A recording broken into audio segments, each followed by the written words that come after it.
Yan. Diba? It's a blessing, on this day, on your birthday mismo, natatayo sa pang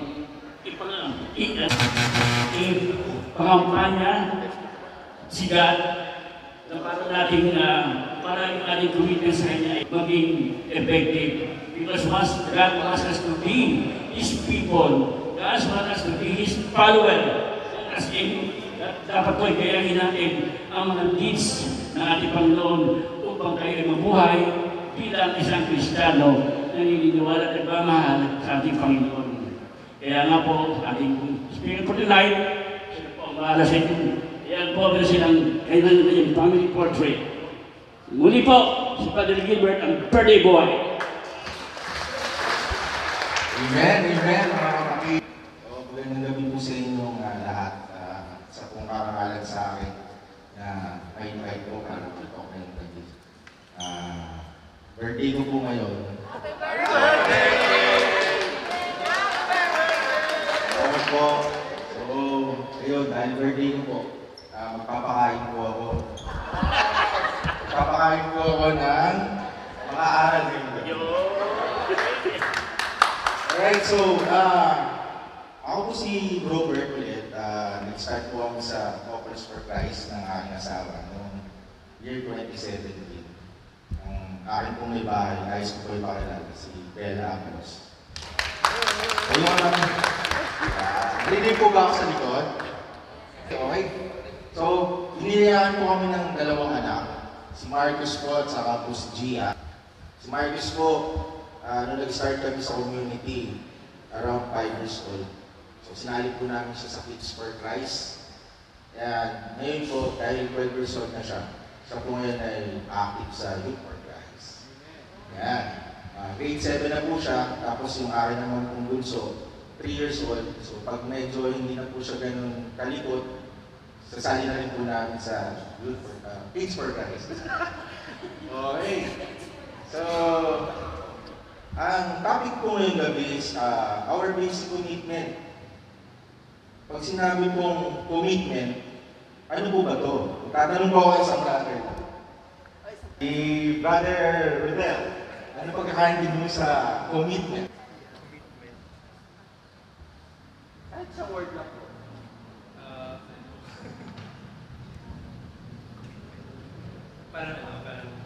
For me, it's a promise. Tumba? Similar. Tama. Si Brother Rodel. So, sinerch po po ito sa Europa. Ang meaning po ng commitment, it is an agreement or pledge to do something in the future. So, sa Tagalog po, ito po ay pangako or kasunduan. Kaya niyo pong simulan po yung topic natin sa gabi nito sa istorya po ng The Dog and the Rabbit. So, isang aso, isang kuneho. Pangalanan po natin yung aso ng Tanggol. Dahil nanonood po tayo ng teleserye sa gabi.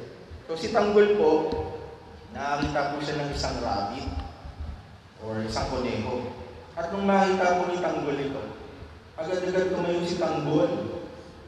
Tapos, hinabol niya yung kuneho.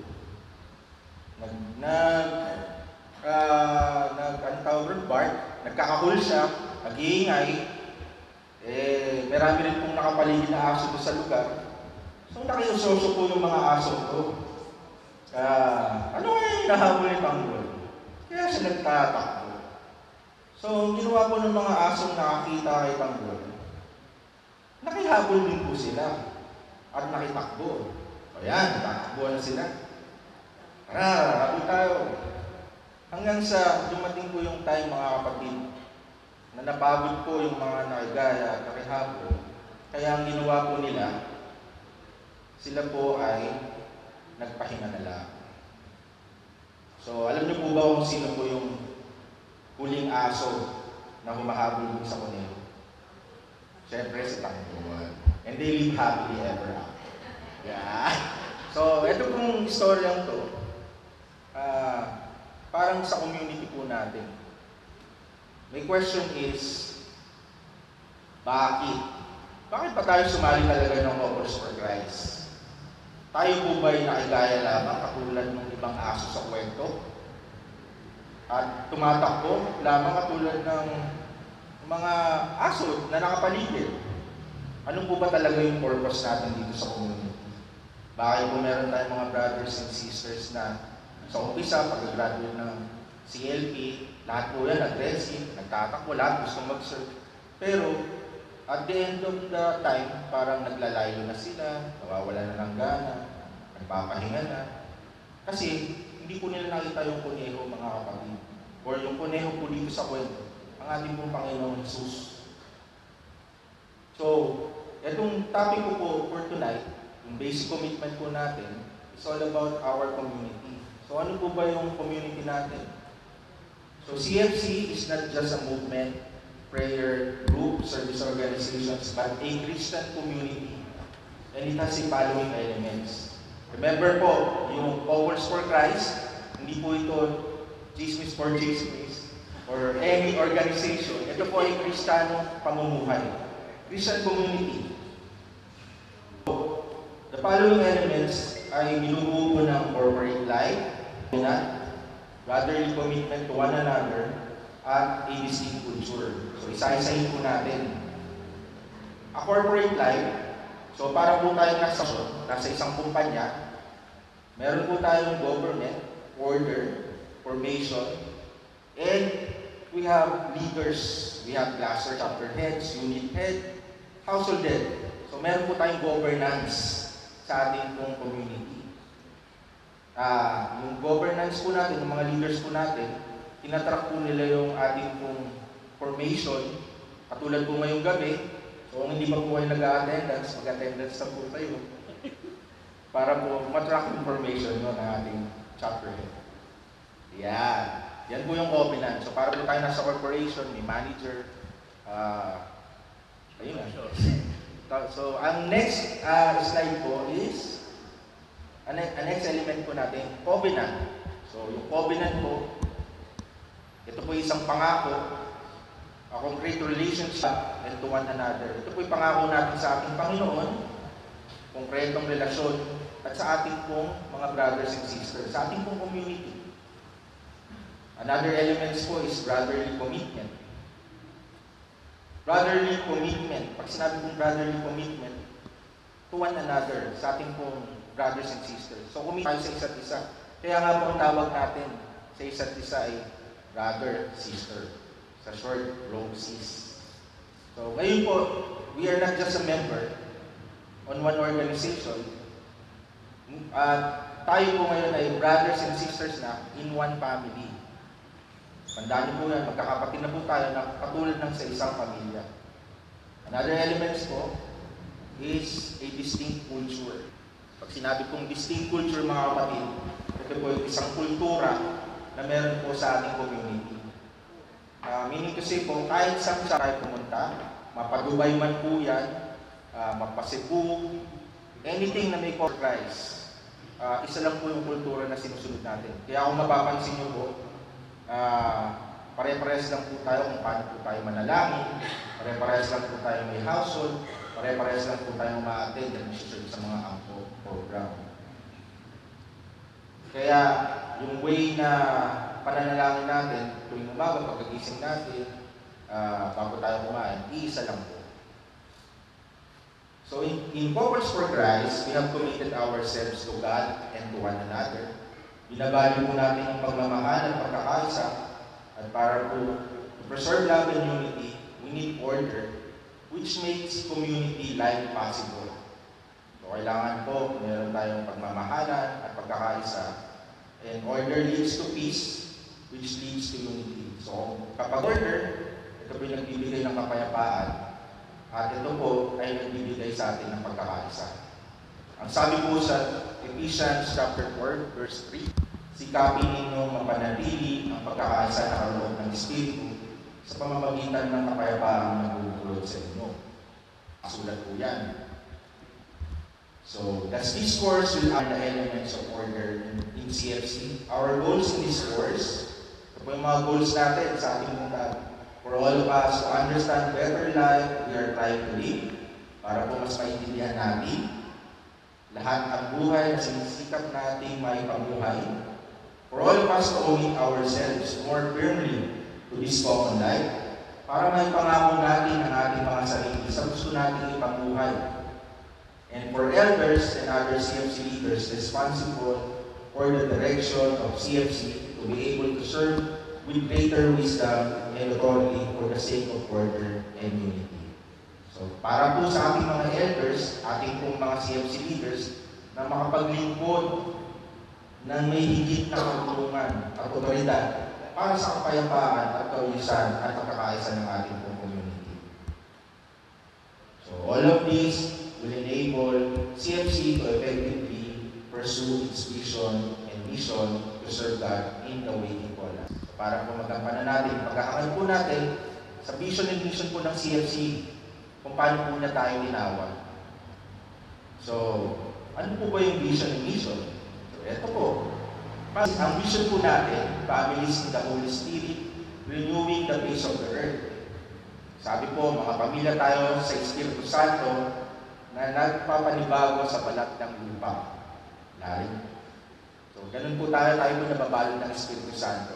Ang mission naman po natin ay building the church of the home and the church of pagtatayo ng simbahan ng tahanan at ng simbahan ng mga mahihirap.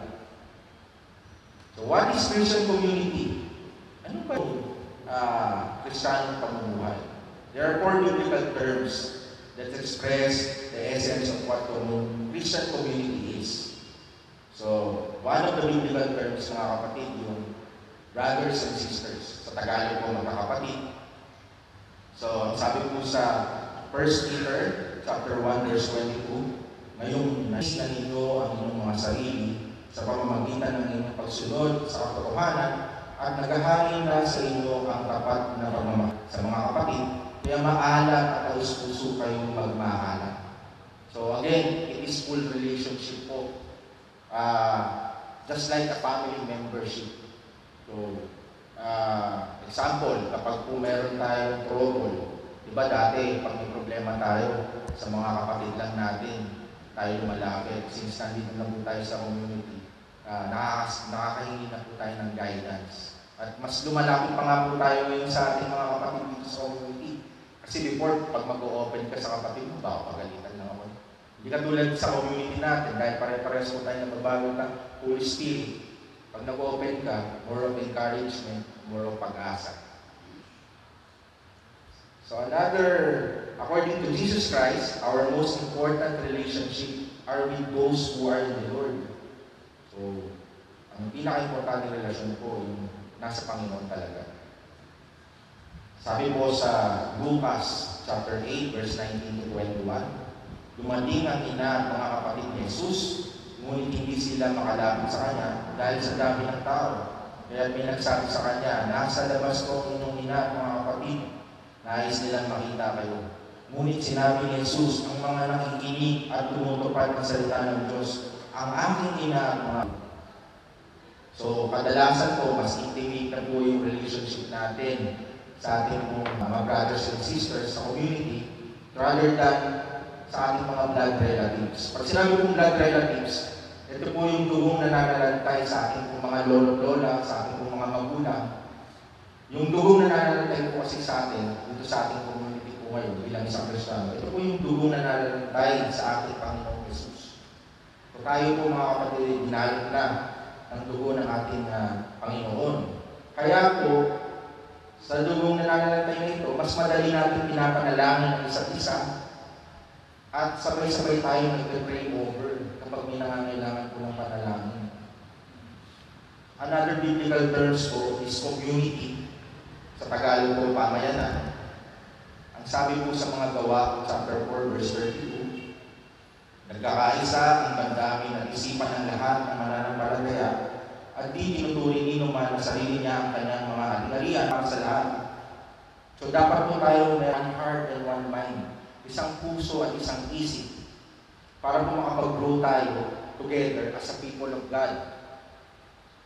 At yung hangarin po natin sa ating community, magampanan po natin yung mission po natin. So another Ayan, nasa pamayanan pa rin po tayo. Another biblical verse sa 1 John chapter 3, verse 16 to 18. Dito natin nalalaman ng pag-ibig ng ilalim ng Diyos ang kanyang buhay para sa atin. Kaya dapat din natin ialay ang ating buhay para sa mga kapatid. Kapag nakakita ka ng isang may kaya sa buhay, ang kanyang kapatid na nangangailangan at pinagkita niya ito ng tulong, masasabi bang siya yung umiibig sa Diyos? Mga anak, huwag kayong magbahag sa pamamagitan ng salita lamang, kundi patunayan natin ito sa pamamagitan. So naiintindihan po natin na we are stewards, so tayo po'y tagapamahala ng ating mga ari-arian at may kanya-kanya po tayong oras sa araw-araw. Ngunit dahil nasa community na po tayo ng Couples for Christ, may karapatan na po sa oras natin ng ating mga kapatid at sa mga pera po natin. Huwag po tayong maging matulungin lang sa pananampalatayang salita. Kapag meron po tayong kapatid na nangangailangan ng tulong, gawin din po natin sa gawa. So ito po yung pinaka-favorite ko na biblical terms ng Christian community, body of Christ. Tayo daw po ay binubuo ng katawan ng Kristo.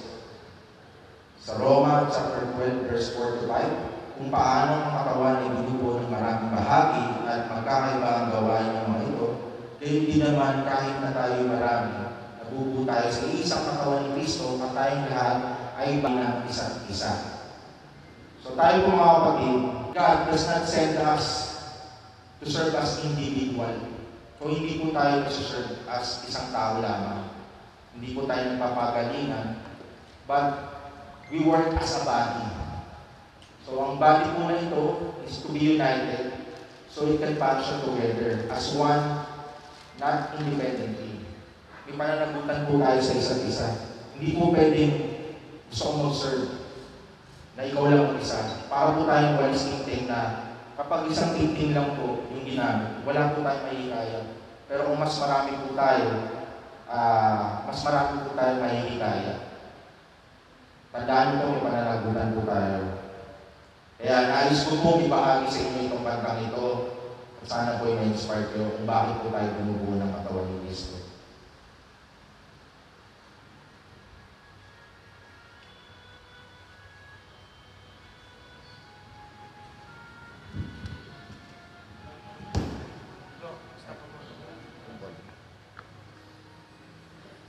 Alam po.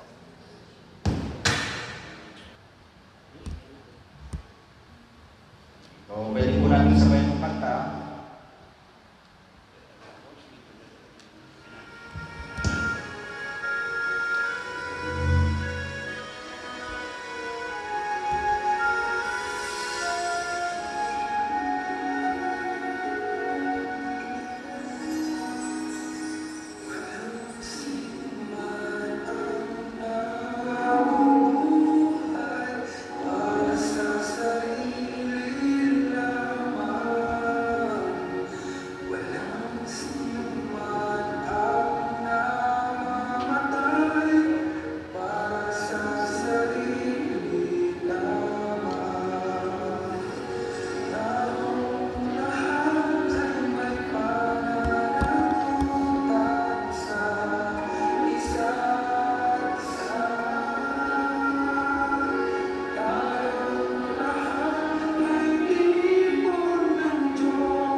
Amen.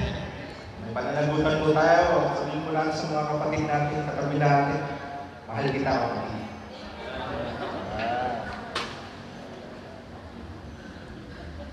So, another biblical terms mo mga kapatid, people or nation, sa Tagalog po bayan. Ngunit kayo ay isang lahing hinirang, makaharang pagsaserdote, isang bansang banal at ang pag-aari ng Diyos.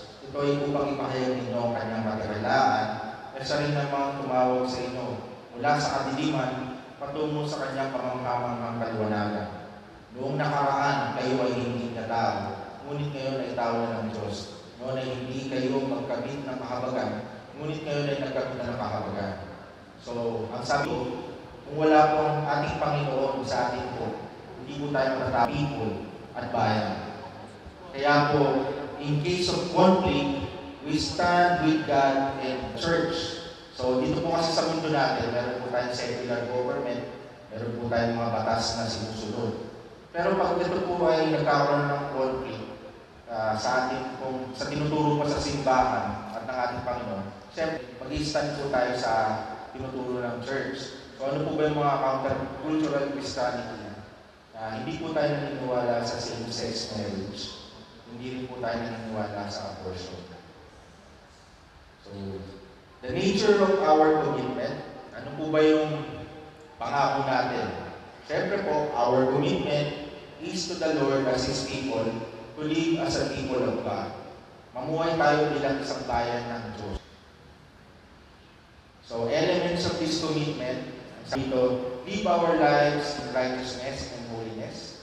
So, mamuhay daw po tayo ng may pag-iiwas or umiiwas sa kasalanan. Be holy as God is holy. Maging banal po tayo. Imitate Christ. Imitate po natin ang ating Panginoon. Live our lives loving service, loving serve God, and serve each other in CFC, serve others and the larger church.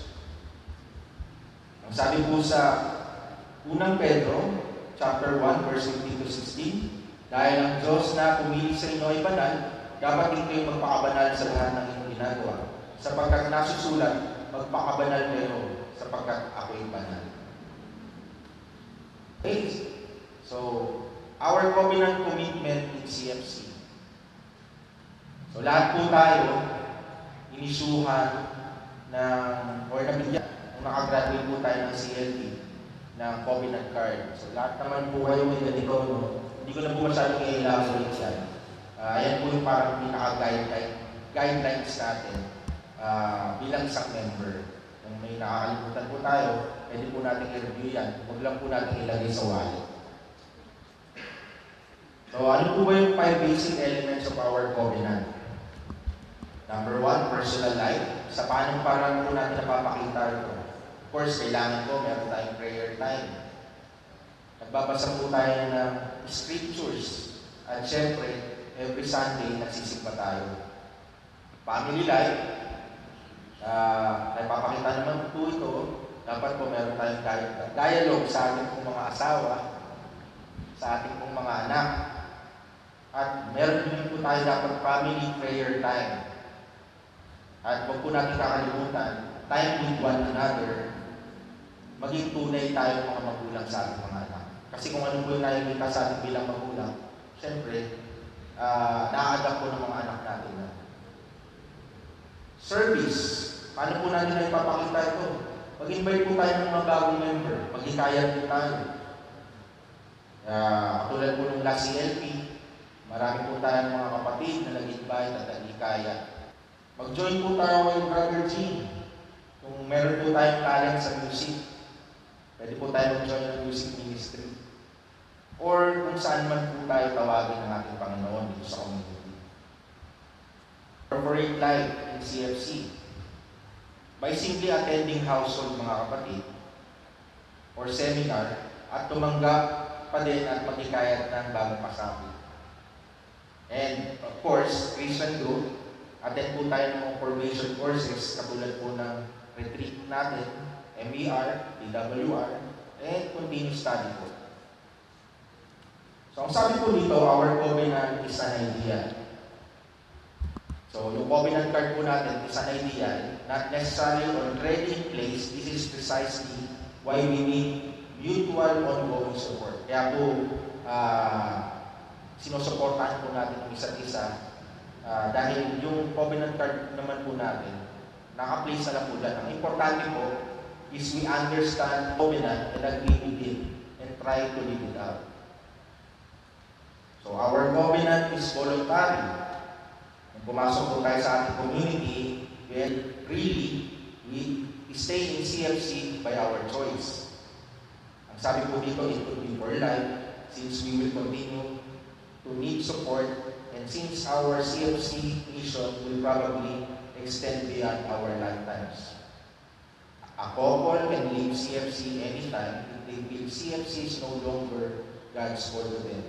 So, tayo naman tayong umalis or maglayo kung feeling po natin hindi na ito yung God's calling para sa atin. Pero bago po tayo mag-decide, mga kapatid, do it with prayer.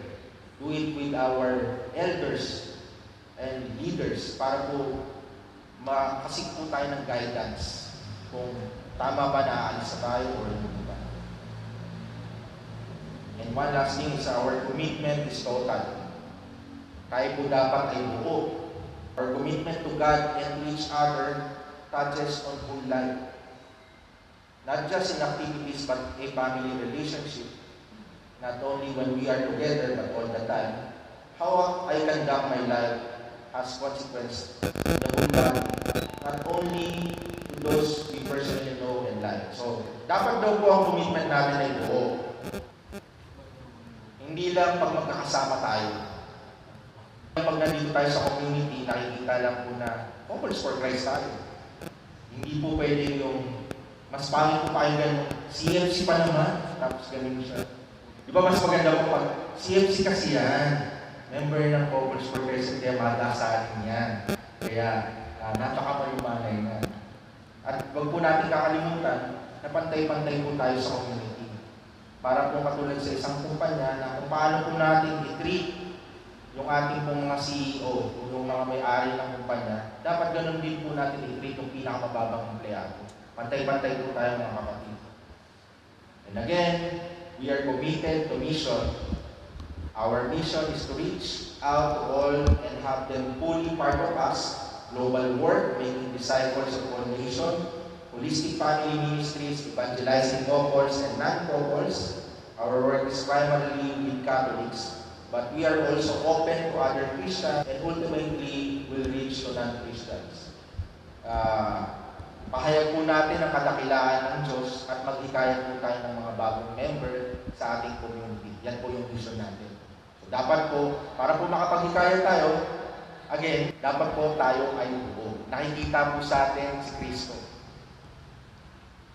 So, nais ko pong magbahagi ulit ng inspiring videos about sa pagkakaisa. Ayan.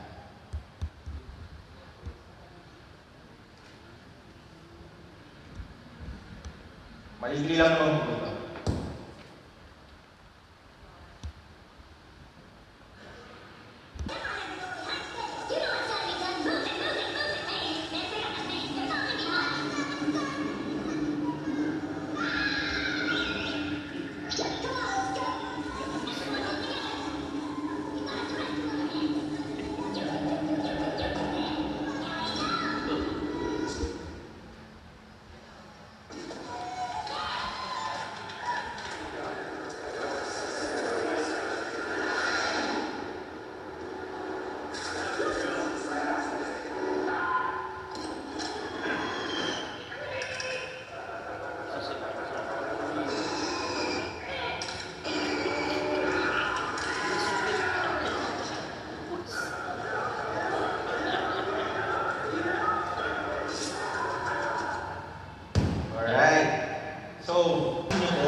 Kung sino pa yung mali at siya pa yung leader.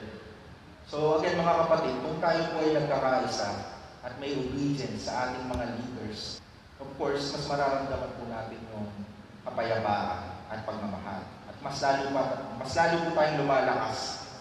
At palagi po natin tatandaan mga kapatid, wala pong perfect Ang sabi nga po ng aking pong sister Lina, we are imperfect. Yan. Kaya tandaan po natin, kapag po tayo ay may nakakapagsalita na ng hindi maganda, meron po tayong tinatawag na brotherhood and sisterhood correction. Imbis po na dagdagan po natin yung negativity, encourage na lang po natin. Kasi magkakapatid po tayo. Tandaan niyo po palagi, yung dugong nalalantay po sa community natin, po yung dugo ng ating Panginoon. Kung meron po tayong sasabihin hindi maganda sa kakapwa natin ka-brothers and sisters, siyempre, ang nasasaktan po yung Panginoon. Amen?